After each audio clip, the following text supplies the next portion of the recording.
વડોદરાના Makarpura police station વિસ્તારમાં આવેલા સરદાર કોલોનીમાં બે જૂથો વચ્ચે ભારે અથડામણની ઘટના સામે આવી। જૂની અદાવતને લઈને થયેલી બોલાચાલી બાદ મામલો ઉગ્ર બનતા બંને જૂથો આમને સામને આવી ગયા હતા।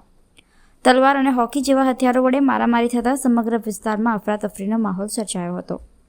અથડામણ દરમિયાન બંને પક્ષો એકબીજાના વાહનોમાં તોડફોડ કરી ભારે નુકસાન પહોંચાડ્યું હોવાનું સામે આવ્યું છે।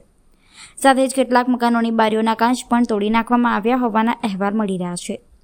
મારામારીમાં અનેક યુવકો ઇજાગ્રસ્ત થતાં તેમને સારવાર અર્થે એસએસજી હોસ્પિટલમાં ખસેડવામાં આવ્યા છે। ઘટનાની જાણ થતાં જનરક્ષક 112ની ટીમ તાત્કાલિક સ્થળ પર પહોંચી હતી। દરમિયાન પોલીસ કર્મચારીઓ સાથે પણ ઘર્ષણ થયું હોવાનું જાણવા મળી રહ્યું છે। પરિસ્થિતિ વધુ વણસતા મકરપુરા પોલીસનો કાફલો ઘટના સ્થળે દોડી ગયો હતો અને મામલો કાબૂમાં લેવા માટે કાર્યવાહી હાથ ધરી હતી। પોલીસે મારામારી અને તોડફોડમાં સંડોવાયેલા કેટલાક શખ્સોની અટકાયત કરી વધુ તપાસ શરૂ કરી છે।